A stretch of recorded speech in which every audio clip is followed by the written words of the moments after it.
Hi friends, good morning అందరికీ. అందరూ ఎలా ఉన్నారు? బాగున్నారా? మేము కూడా చాలా బాగున్నాము. మా ఈ వీడియో వచ్చేసి సండే రోజు లాగండి. అంతకుముందు మన ఛానల్ ఎవరైనా ఫస్ట్ టైం చూస్తున్నట్లయితే ప్లీజ్ సబ్స్క్రైబ్ చేయండి, సపోర్ట్ చేయండి, కామెంట్ చేయండి, వీడియో నచ్చితే షేర్ చేయండి. ఇంకా అయితే ఈరోజు సండే కదా, ఏకాదశి కూడా, తొలి ఏకాదశి. ఇంకా పూజ అయితే చేసుకోలేదు, మేమైతే చేసుకోకూడదు, అందుకని చెప్పి నాన్ వెజ్ అయితే తెచ్చాము. ఇంకా ఈరోజు అయితే నాన్ వెజ్ తీసుకున్నాము. ఇంకా దానికోసం అయితే చికెన్ తీసుకొచ్చారు ఇంట్లో. అదైతే ఇంకా బగారా రైస్ చేద్దాం అనుకుంటున్నాను. దానికోసం కూడా ఉల్లిపాయలు అయితే కట్ చేసేసాను మొత్తం కర్రీ కోసం అండ్ బగారా రైస్ కోసం. ఇంకా అల్లం వెల్లుల్లిపాయలు అన్నీ రెడీ చేసి ఇక్కడ కట్ చేసేసి పక్కన పెట్టేశాను. ఇంకా చికెన్ కూడా కడిగేసేయాలన్నమాట. కడిగేసి అది కూడా ముక్కలు కోసేసి అది కూడా పక్కన పెట్టేసుకున్నాను. ఇవైతే ఇంకా పెద్దగా కోసాం కదా, లంచ్ తినేటప్పుడు అన్నమాట. ఉంటాయి కదా ఉల్లిపాయలు అని, అవి కూడా కట్ చేసేసాను. ఇంకా ఇక్కడైతే కుక్కర్లో అయితే కర్రీ చేస్తున్నాను. ముందైతే ఆయిల్ పెట్టేసి ఉల్లిపాయలు పచ్చిమిరకాయలు వేసి కొంచెం ఉప్పు కూడా వేసి అయితే మూత పెట్టేస్తే మగ్గుతూ ఉంటుంది. ఇక్కడైతే చికెన్ కూడా ముక్కలు అనేవి కోసేసి కడిగేసి 2-3 టైమ్స్ వాష్ చేసి తర్వాత ఇది కూడా పక్కన పెట్టాను అన్నమాట. ఇప్పుడు అల్లం పేస్ట్ అవి పట్టాలి ఉల్లిపాయలు మగ్గేలోపు. ఇంకా ఉల్లిపాయలు అనేవి ఫ్రై అవుతూ ఉన్నాయి కర్రీకి. ఇంకా ఇక్కడ అల్లం వెల్లుల్లి పేస్ట్ కూడా మిక్సీ పట్టేసాను. ముందు గరం మసాలా మిక్సీ పట్టేసి తర్వాత పక్కన పెట్టేసి ఇప్పుడు అల్లం వెల్లుల్లి పేస్ట్ కూడా పక్కన పెట్టేసి ఒక బాక్స్లో అయితే తీసేసాను అనమాట. ఎక్కువ ఉంటే ఫ్రిడ్జ్లో పెట్టచ్చు అని చెప్పేసి. ఇంకా పక్కన బగారా రైస్ కోసం బిర్యానీ మసాలా అన్నీ రెడీ చేసి పెట్టుకున్నాను. ఈలోపు ఉల్లిపాయలు అది కూడా ఒక స్టవ్ మీద పక్కన పెట్టేశాను. మగ్గుతూ ఉన్నది, ఉల్లిపాయలు అనేవి ఫ్రై అవుతుంది. కొంచెం నెయ్యి కొంచెం ఆయిల్ పోసి ఫ్రై అవుతున్నాయి. ఈలోపు బిర్యానీ మసాలా వేసాను, అవి కూడా పక్కన ఫ్రై అవుతూ ఉన్నాయి. ఒక పక్కన అయితే చికెన్ అయితే ఉల్లిపాయలు మగ్గిపోయినాయి. అల్లం వెల్లుల్లి పేస్ట్ వేసేసి ఇంకా చికెన్ కూడా వేసేసా. చికెన్లో వాటర్లో ఉడుకుతూ ఉందన్నమాట.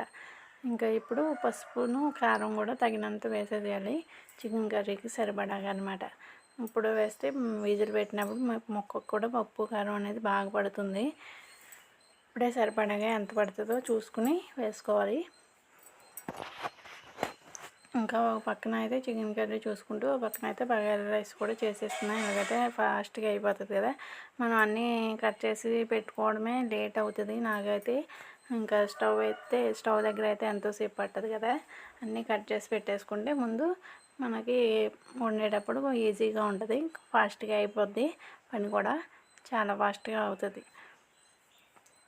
ఇంకా ఇందులో కొత్తిమీర, రెండిట్లో కొత్తిమీర కూడా వేసేసాను, ముందే కట్ చేసేసాను కదా. ఇంకో పక్కన అయితే కర్రీ చూసుకుంటూ పక్కన అయితే బగారా రైస్ కూడా ఫ్రై అయిపోయింది. ఇందులో కొంచెం ఇంకా మగ్గిపోయినాయి కదా ఉల్లిపాయలు, అవి అల్లం వెల్లుల్లి పేస్ట్ వేస్తున్నా. అల్లం వెల్లుల్లి పేస్ట్ పచ్చివాసన పోయే వరకు ఫ్రై చేసుకోవాలి. ఇది బాగా ఫ్రై అవుతూ ఉంటుంది. ఈలోపు ఇందులో చికెన్ కర్రీ కారం అది అయితే సరిపోయింది. ఇంకా ఇందులో పక్కన అయితే అల్లం వెల్లుల్లి పేస్ట్ ఫ్రై అయిపోయింది. ఇందులో కొంచెం గరం మసాలా వేస్తున్నా, ధనియాల పొడి, గరం మసాలా అనమాట. అది కూడా ఫ్రై చేసేసుకుని ఇందులో ఇంకా వాటర్ పోసేసుకోవడమే. నేనైతే 1-1.5 పోస్తాను. ఇంకా ఈ చికెన్ కర్రీలో కూడా గరం మసాలా అది వేసేస్తున్నాను. ముందైతే వేసాను కదా అల్లం వెల్లుల్లి పేస్ట్, అయితే ఉల్లిపాయలు మగ్గినప్పుడే వేసేసాను. ఇంకా ఉప్పు కారం వేసిన తర్వాత గరం మసాలా, ధనియాల పొడి వేసేసి ఇంకా వాటర్ పోసి విజిల్ పెట్టేస్తే సరిపోద్ది.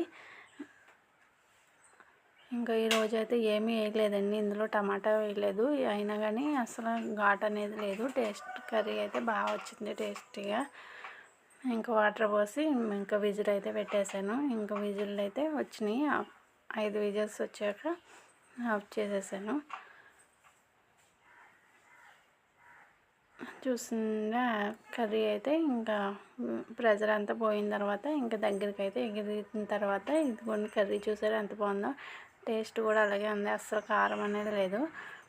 ఇంకా లాస్ట్లో కొత్తిమీర వేసి ఇంకా అన్నీ సర్వ్ చేసేసి టేబుల్ మీద అయితే సర్దేయాలి.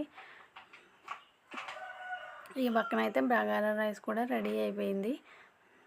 ఒక 1 గ్లాస్ బియ్యానికి 1.5 నీళ్ళు పోసాను. చూసారా కదా ఎంత పొడి పొడిగా వచ్చిందో. నేను సోనా బియ్యమే బాగుంటాయి టేస్ట్ అనేది. నేను ఎప్పుడు వాటితోనే చేస్తాను. ఇంకా ఇక్కడైతే 12కి ఇంకా పిల్లలు అయితే ఆడుకుంటూ వెళ్ళొచ్చారు. ఇంకా లంచ్ అయితే చేస్తున్నాం మేము. ఇంకా వాళ్ళకి కూడా పెట్టేసి మేము ముగ్గురం అయితే తినేస్తున్నాం. ఇదిగోండి చికెన్ కర్రీ రెడీ అయిపోయింది. బగారా రైస్ కూడా రెడీగా ఉంది. కారం అనేది లేదు, రెండు మైల్డ్గా ఉన్నాయి, చాలా బాగున్నాయి టేస్ట్ అనేది. మేమైతే ముగ్గురం కలిసి పెట్టుకొని తినేసాం అనమాట. ఇంకా ఇప్పుడైతే తర్వాత గోరింటాకు ఉంది, అది అయితే తీసుకురమ్మన్నాను. మా ఇంటి దగ్గరే పక్కన ఇంటి దగ్గర ఉంది గోరింటాకు. అందరూ కోసేసుకున్నారు, మేమే లాస్ట్ అనమాట. ఇప్పుడు ఆషాఢం కదా, గోరింటాకు అయితే కోసుకురమ్మన్నాను పిల్లల్ని భోజనాలు అయిన తర్వాత. ఇంకా గోరింటాకు మా ఇంటి పక్కనే మా పెద్దమ్మ వాళ్ళ ఇంటి దగ్గర అయితే ఉంది, అక్కడైతే కోసుకురమ్మన్నా. అందరూ కోసుకెళ్ళిపోయారంట. చెట్టు నిండా ఉండేది, చాలా పెద్ద చెట్టు. అయినా కానీ అందరూ కోసుకున్నారు కదా, అసలు లేదనమాట, కొంచెమే ఉందంట. ఇంకా పిల్లలు అయితే కోసుకొచ్చారు. ఇంకా అదే రుబ్బాలి ఇప్పుడు. ఇంకా ఆదివారం అంటేనే పని అంటూ అస్సలు అవ్వదు కదండి, మీకు తెలిసిందే కదా. ఇంకా ఇప్పటి వరకు అయితే వంట పని అయిపోయింది. బట్టలు కూడా ఉతికి ఆరేసేసాను. ఇంకా తర్వాత లంచ్ చేసాము. వంట చేసిన తర్వాత ఇంకా ఈరోజు గోరింటాకు పని. ఇప్పుడు అయితే గోరింటాకు బాగా చేసి మిక్సీ పట్టాలి. ఇదైతే షార్ట్ వీడియో పెట్టాను, ఎవరైనా చూడకపోతే ఒకసారి అయితే చూడండి. ప్లీజ్ సపోర్ట్ చేయండి. ఇందులో కాళ్ళు అనేవి ఉంది కొద్దిగా, మాకు అయితే సరిపోతుంది, కొంచెమే ఉందమ్మా అని చెప్పి అయితే పిల్లలు కోసుకొచ్చి ఇచ్చారు. ఇంకా అదైతే బాగు చేసేసి ఇంకా మిక్సీ అయితే పెట్టాను. ఇంకా మా పిల్లలు అయితే పెట్టుకోరు అసలు, చిన్నప్పుడు అయితే భలే పెట్టుకునేవారు, ఇప్పుడు అనేది అస్సలు పెట్టుకోవట్లేదు. ఎవరో పెట్టుకోమని అన్నారు, ముగ్గురు అంటే మా హస్బెండ్ కూడా వద్దన్నారు. అందుకని చెప్పి ఇంకా నేనే పెట్టుకున్నాను అనమాట. ఇంకండి ఇలా పెట్టేసుకున్నాను. 12కి భోజనాలు అయిపోయిన తర్వాత ఇంకా రుబ్బేసి పెట్టేసుకుని ఇంకా 3 కల్లా ఇంకా కడిగేసాను అనమాట. బాగా వండింది అనమాట. ఒక 2 అవర్స్ అయితే ఉంచుకున్నా, అంతే, అంత ఎర్రగా వండిందో. బాగా వండిద్ది ఎప్పుడు ఆ చెట్టుదైతే. ఇంకా సాయంత్రం ఇంకా పప్పు అయితే నానబెట్టాను దోశలకి, పప్పు బియ్యం అది కూడా మిక్సీ పట్టేసి ఇంకా రైస్ కూడా వండేసాను. ఇంకా అదైతే షూట్ చేయలేదు. ఇంకా తర్వాత ఇంట్లో అయితే రవ్వ ఉంది, అయితే రవ్వ ఉండలు చేయమన్నారని చెప్పేసి నేనైతే ఇక నెయ్యి అయితే వేసుకుని బాండీలో అదైతే కరిగిన తర్వాత ఇంకా బొంబాయి రవ్వ వేసి ఫ్రై చేసుకుంటున్నాను. నెయ్యిలో బాగా ఫ్రై అయ్యేలాగా సిమ్లో పెట్టుకుని దగ్గరే ఉండి బాగా ఫ్రై చేసుకోవాలి, లేకపోతే మాడుతుంది. తిప్పుకుంటే సిమ్లో పెట్టుకుని బాగా నెయ్యిలో ఫ్రై చేయాలన్నమాట రవ్వ. తర్వాత అయితే దీనికి తగినంత పంచదార మిక్సీ పట్టేసుకోవాలి. పంచదార పౌడరు మిక్సీ అయితే పట్టేసాను. పంచదార అయితే ఇంకా నెయ్యి రవ్వ ఫ్రై చేసుకుంటే ఇంకా పాలు అయితే ఉన్నాయి, అవి వేసి కలిపేయడమే అనమాట. ఇంకా ఇప్పుడైతే టైం వచ్చేసి 6:30 అలా అవుతుంది.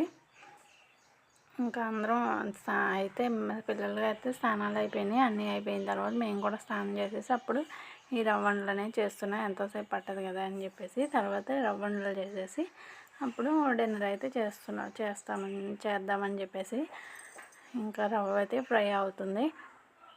ఫ్రై అయిపోయింది కదా, చూసారా, దీని ముందు దానికి ఇప్పటికి కొంచెం తడితడిలా ఉంటుంది. ఇంకా నెయ్యి అనేది వేసుకోవచ్చు. నెయ్యి వేసి కొంచెం పాలు వేసి పంచదార పౌడర్ కూడా వేసేసి ఇక్కడైతే ఉండలు అనేది చుట్టేస్తున్నాను. తర్వాత రవ్వ ఉండలు చేసేసిన తర్వాత ఇంకా మేమైతే అందరం కలిసి భోజనాలు అయితే అయిపోయినాయి. ఇంకా పడుకున్నాం. ఇంకా సండే అంతే ఇలా గడిచింది మా రోజు అయితే. మీ అందరికీ అయితే మన ఛానల్ ఫస్ట్ టైం చూస్తున్నట్లయితే ప్లీజ్ అండి సబ్స్క్రైబ్ చేయండి, సపోర్ట్ చేయండి, కామెంట్ చేయడం మాత్రం మర్చిపోవద్దు. Thank you for watching.